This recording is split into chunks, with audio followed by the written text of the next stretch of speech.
to pray for us that the Lord will open our hearts and our minds for the word that He wants to bring today and bypass this material atomic being and talk through His Spirit with us. So, Father, thank You for allowing us the opportunity to, in public, worship You and declare Your name. Holy Spirit, I ask that You, when we go into the Word today, will You please guide us, show us where we are hiding in Your upside-down kingdom, and give us new perspectives on how we should approach You and approach our lives. Holy Spirit, we are totally vulnerable in front of You right now. And may Your Spirit reign here today so that when we go out, Your aroma will touch the world and lives will be changed. And everybody says, Amen.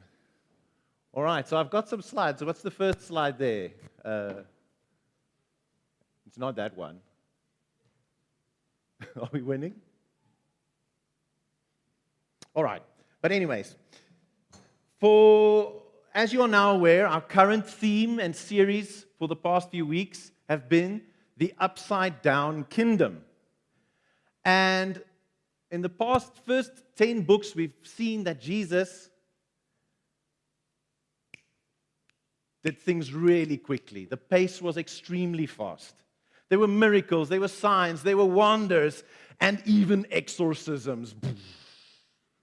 It sounds scary, right? But in chapter 11, everything slows down and focuses when Jesus rides on a donkey into Jerusalem and people are yelling, Hosanna! Save us! Save us! Today we're going to stop at Mark 12. And the theme for today is the ways we pretend. So, you can start opening your Bibles at Mark 12, please. And then we realize that Jesus is now in a city, and as He comes in and people are yelling, Hosanna, Hosanna, Jesus has cursed the fig tree and He's thrown over tables. He's really upset a few people in the city. He's really messing with the status quo. A city run by people known as the Sanhedrin. Now, who is the Sanhedrin? It's the Jewish council consisting of elders and Pharisees and Sadducees and scribes and high priests, and they really run the city. But Jesus was really getting tired with this group of people and really frustrated with them. A group of people that Jesus then starts to confront face to face. So let's open our Bibles at Mark 12, and we're going to start reading from verse 1. And He began to speak to them in parables. A man planted a vineyard and put a fence around it and dug a pit for the winepress and built a tower and leased it to tenants and went to another country. So he didn't stay, he left. When the season came, he sent a servant to the tenants to get from them some of the fruit of the vineyard. Not all, just some. And they took him and beat him and sent him away empty-handed. Again, he sent them another servant, and they struck him on the head and treated him shamefully. And he sent another, and him they killed. And so with many others, some they beat, and some they killed.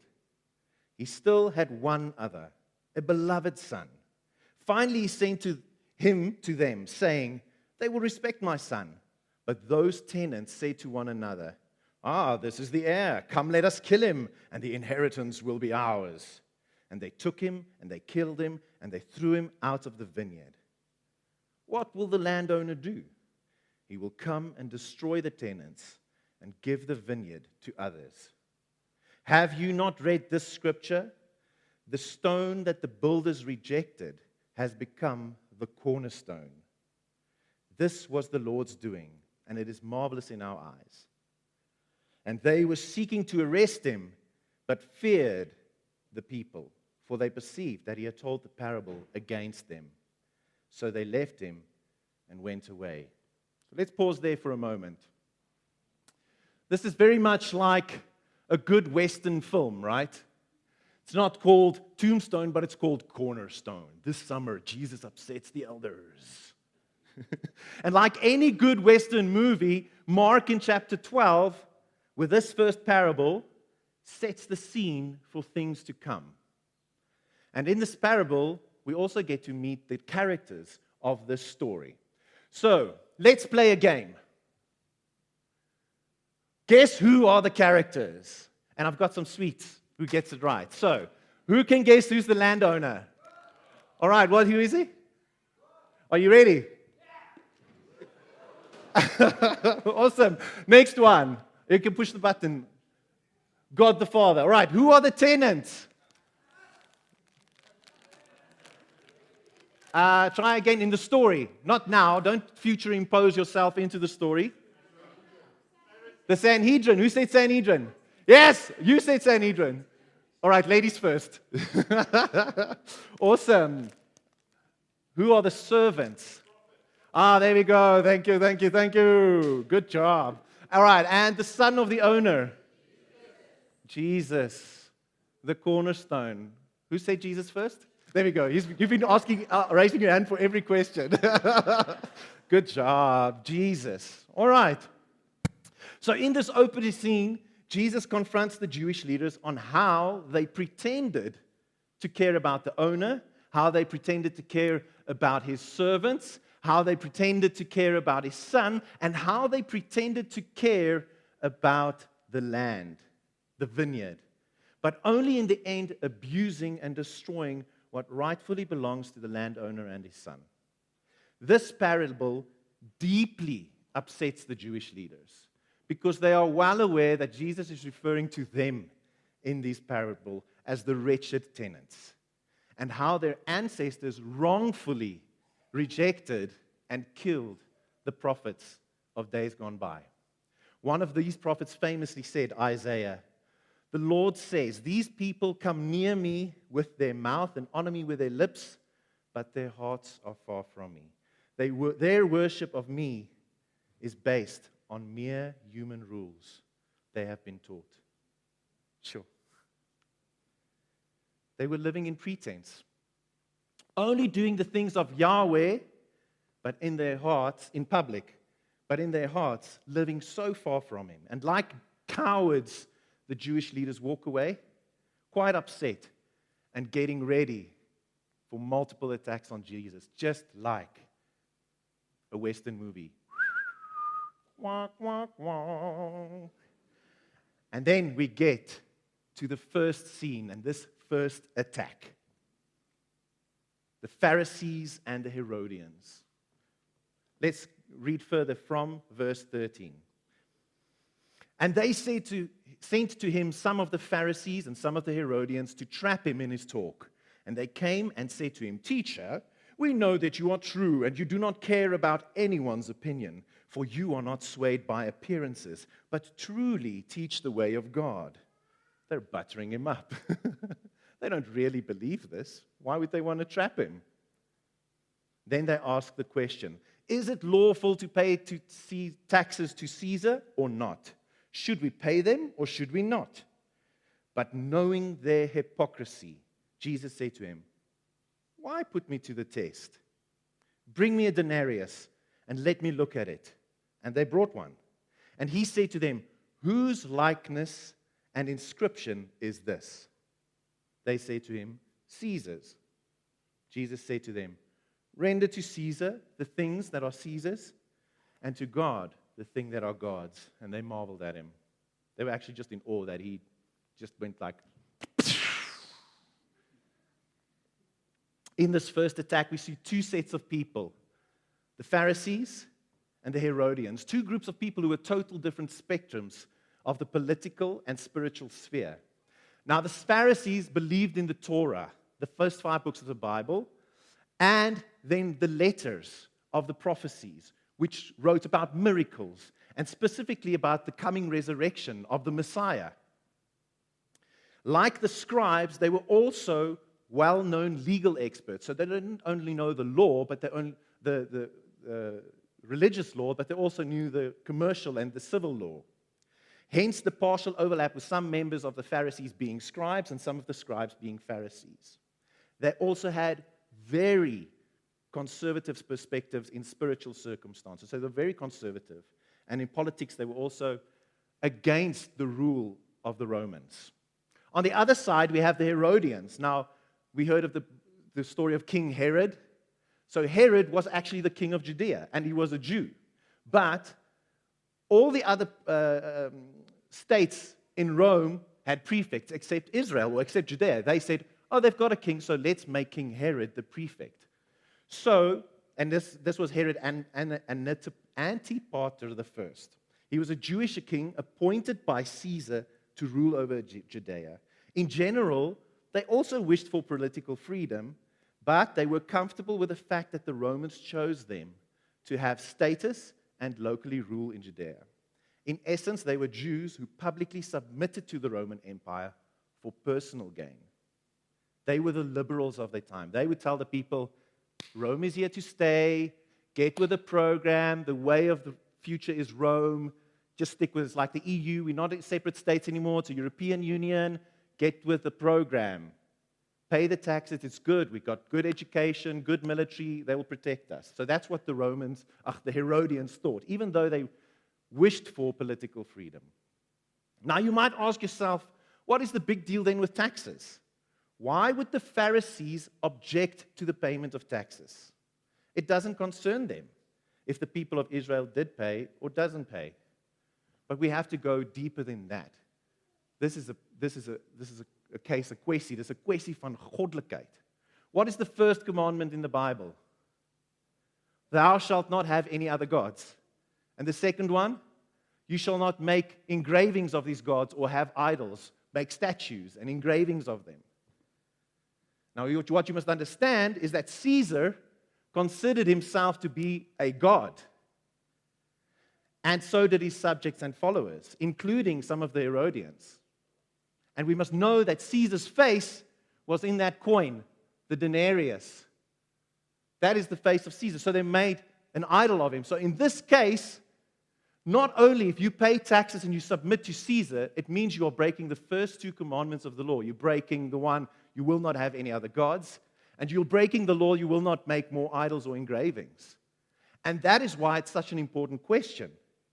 What we see here is that Jesus then totally throws the boat over. He says, they ask him, Jesus, what are you going to do now? Should we pay taxes or should we not? But Jesus sees how they were hiding in their pretense, wanting to arrest him if he chooses either. And then he says, let's do both. And it blows their mind. What we see here is that both the Pharisees and the Herodians were missing the point. They were hiding their pretense in politics. But in front of them sat the King of the universe, alive. And they just totally missed it. They were disguised as religious leaders to pretending to honor God with their politics and ultimately missing the true God that was sitting right in front of them. These people come near to me with their mouth and honor me with their lips, but their hearts are far from me. Their worship of me is based on merely human rules that they have been taught. Now you might be saying, yeah, Eugene, we get it. The Herodians, the Pharisees, they were bad people. We understand that. But let's take a little bit of a look at our own hearts. Where are we hiding our pretense in politics? We might not have as polar opposite poles as they have in America, but we do have our own discrepancies with politics in South Africa. Whom of you have considered immigrating? A lot. People will say, this country is going to the dogs, man. My kids have no future here. I know dozens of people who have immigrated. Only 3 of the dozens were sent by God. The rest of them were running from the politics, hiding their pretense in serving God in politics. Maybe you watch the news and social media and have caught yourself saying, The post-apartheid government is destroying this country. Before 1994, we had clean water, we had electricity, and the roads were beautiful. But we must know, pre-1994, the majority of this nation were oppressed and disadvantaged. The majority of this nation were oppressed and disadvantaged. And I don't know about you, I would rather be living in a dumpster as a free man than a prisoner in a palace. What did Jesus come to do? He came to set the captives free. It is blatantly evident that Jesus cared more about restoring people's relationships with the Father than restoring the country of Israel. This must be our mandate too. Maybe you don't care about government politics, but you might have opinion about social politics. Me and my girlfriend, we love each other so much. We're moving in together. We're going to try this marriage thing out. We'll marry one day, but now we'll sleep together. We'll try everything out. You know, you have to try the car before you buy it, test drive it. Then you will say, stop living in the past. This is the way of the future. Waiting that long is old-fashioned. Don't do it. It's 2022. Come on, get with the program. Or you might be very conservative. And when a homosexual couple comes into this congregation and they sit there, people are like, whoo, ish. Why are we a little bit uncomfortable? Never mind the pornography or all the things I watch this weekend. When they walk in, I get uncomfortable. Before they're allowed to do anything in this church, they must stop what they're doing. They must be holy before they're allowed to serve, before they're allowed to attend small groups, before these things. Be holy. But when I look at Jesus, I saw the opposite. Jesus loved Mary, the prostitute, first, and then showed him the Father's heart. Jesus loved Zacchaeus, the promiscuous tax collector, and all these brothels first, and then showed him the Father's heart. We're pretending to hide in our politics, social or governmental, and we're still missing. Stop being fooled. Stop pretending to be close to Jesus through your politics, whether it be governmental or social. These people come near to me with their mouth and honor me with their lips, but their hearts are far from me.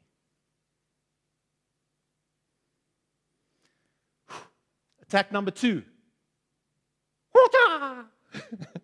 The Sadducees. Let's open the scripture. And the Sadducees came to him who say there is no resurrection. Important point. And they asked him the question, Teacher, Moses wrote that for us that if a man's brother dies and leaves a wife, but leaves no child, that man must take a widow and raise up offspring for his brother. There are 7 brothers. The first took a wife, and then he died and left no offspring. The second took her and died, leaving no offspring, and the third likewise, and the 7 left no offspring. Last of all, the woman also died. In the resurrection, when they rise again, whose wife shall she be? For the 7 had her as wife. Jesus said to them, Nope. Is this not the reason you are wrong?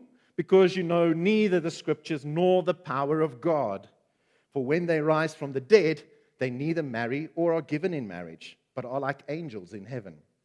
And as for the dead being raised, have you not read in the book of Moses, in the passage about the bush, how God spoke to him, saying, I am the God of Abraham, and the God of Isaac, and the God of Jacob. He's not the God of the dead, but of the living. You are quite wrong. I really love that last line. You are quite wrong. Would you ever walk into Kumbuka and see a mug, Mark 12, verse 19, you are quite wrong. Here's my friend. Here's your gift. You are quite wrong. Love it. Now, to understand this passage, we need to know who the Sadducees were. Now, the Sadducees were the Jewish elite of their time. They were very learned, very well educated, lived in Silver Lakes and in Linwood, and they knew everything. They had college degrees, they were extremely clever, and they were against things like miracles, and the resurrection and things like that. That's why it's important that they come in the beginning and say, ask Jesus about the resurrection, but they don't even believe in the resurrection. You can see they want to trap Jesus, these professors, these doctors, these scholars and philosophers. They totally relied on their knowledge and cleverness to determine their elite way of life. And it is very ironic and arrogant for the Sadducees to come to Jesus and talk about the resurrection. They weren't actually there to get an answer from him. They were just posing a riddle to Jesus to show how clever they and how learned they were. And they wanted to publicly try to show how absurd the notion of resurrection is, therefore humiliating Jesus. You see, the Sadducees' pretense was hiding in their pride. In Jesus' response, he shows them not only do they not understand Scripture, but they've studied so much that they've downgraded the power of God. God is no longer a being, but just a story on pages. And the principles are there. So they become so clever that there is no God. But in the same day, they're missing God right in front of their eyes, sitting there. These people come near to me with their mouth and honor me with their lips, but their hearts are far from me. Their worship of me is based on mere human rules that they have been taught. So how does hiding my pretense in pride look like today? I'm so tired of the one-to-one and the purple book. Can't the church come up with some new materials for me to consume? I want to learn more about Christ. I want to go deeper. Me. Earlier this year, I went to Equip One. Now, Equip One, for those of you who don't know, is training that every nation gives to people. It's like Jesus 101. It's the foundations. So I went there, and I was very eager, and then I see some of the preachers and the teachers, and they're like, hey, Eugene, what are you doing here? Are you preaching? Which session are you preaching? And I'm like, I just came here to attend. And they're like, what? But it's so, you should know this already. And I'm like, sorry, I feel a little bit embarrassed, but I did feel God sent me there to go.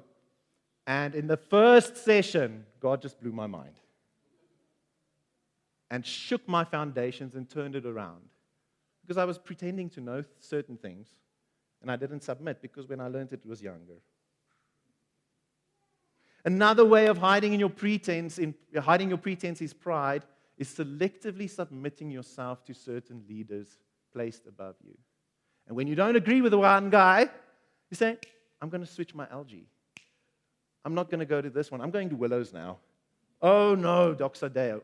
Shofar, yes, we can praise the Lord the way I want to praise Him. But never did your relationship with God go around what His will was for you. It was about your values, your wants, your needs, your desires, me.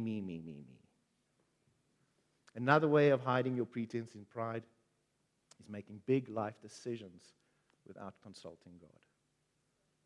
The job you have, the house you live in, the car you drive, what you studied, where you're going. Have you consulted God?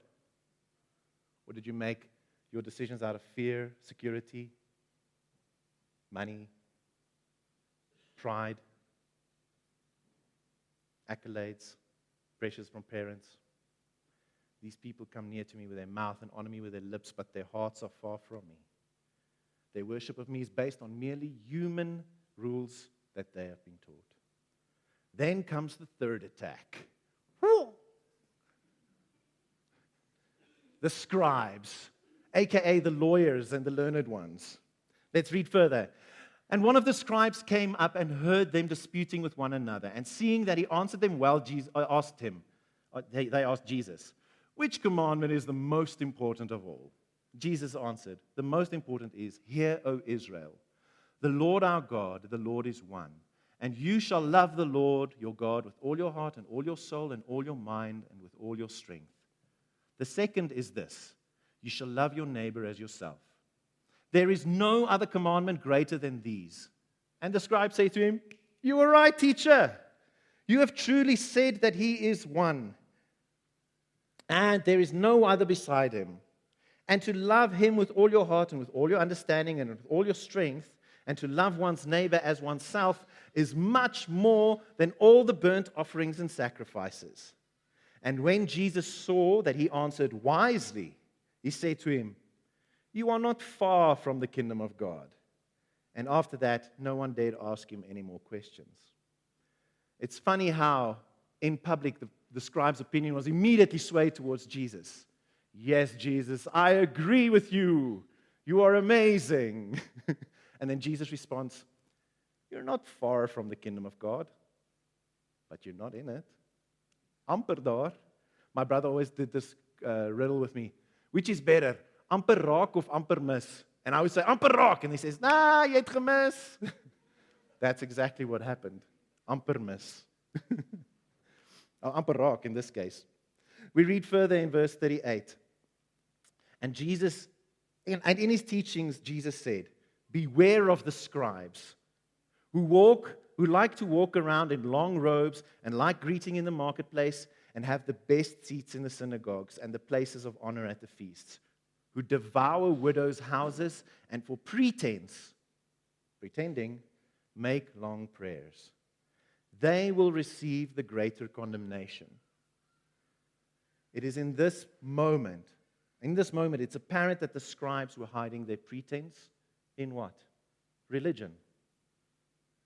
In public, they do what is needed to be seen, but in private, they do what is worth condemnation. They too are living far from God.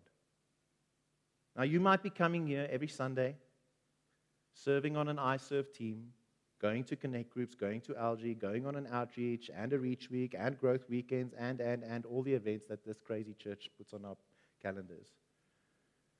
Doing everything the church expects of you. But when you go home, life goes on as normal, as if God doesn't exist. At my home, you don't make time for God. You'd rather watch YouTube, go on Instagram or Pinterest than sitting at his feet, hearing his heartbeat.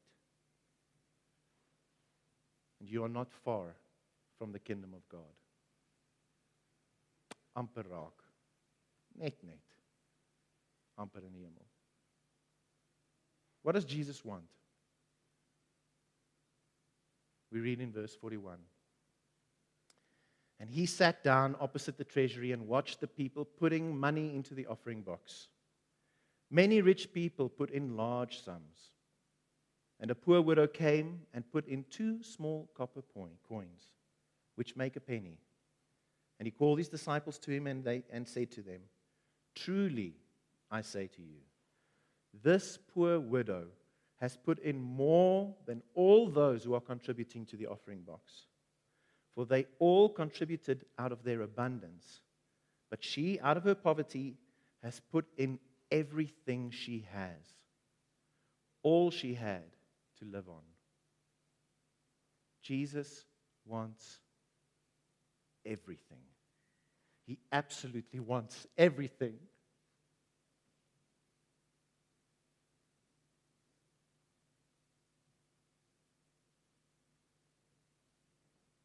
Remember how we started in the beginning of Mark 12? This owner is leasing his land to the tenants to watch over. Yes, it is us. And he's sending his servants to come and collect fruits of the land. What is fruits? It's disciples. Only to be beaten, killed, and chased away. Don't let today go by. And rejecting the words of the prophets. This is an opportunity to lay down your pretense and invite Jesus into your vineyard, into the areas of your life you are still pretending. Funny enough, one of the prophets, Jeremiah, who was also shunned and rejected by the Jewish nation, once said, "The human heart is the most deceitful of all things and desperately wicked. Who really knows how bad it is? The heart is deceitful above all things and desperately sick. Who can understand it? The heart is deceitful above all things and desperately wicked. Who can know it?" Where are you pretending? In politics, in pride, in religion, maybe somewhere else. Maybe you've given your heart to the Lord, but you still have to give Him everything. What are you holding on to? What is the Holy Spirit convicting you of right now? Is it worth it? Amper raak.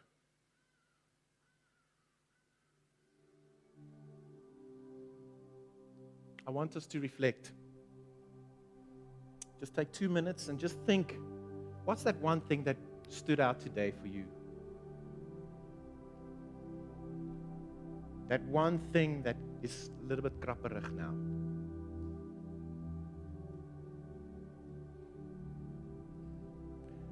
And then I want you to turn 2-2 towards each other and confess it.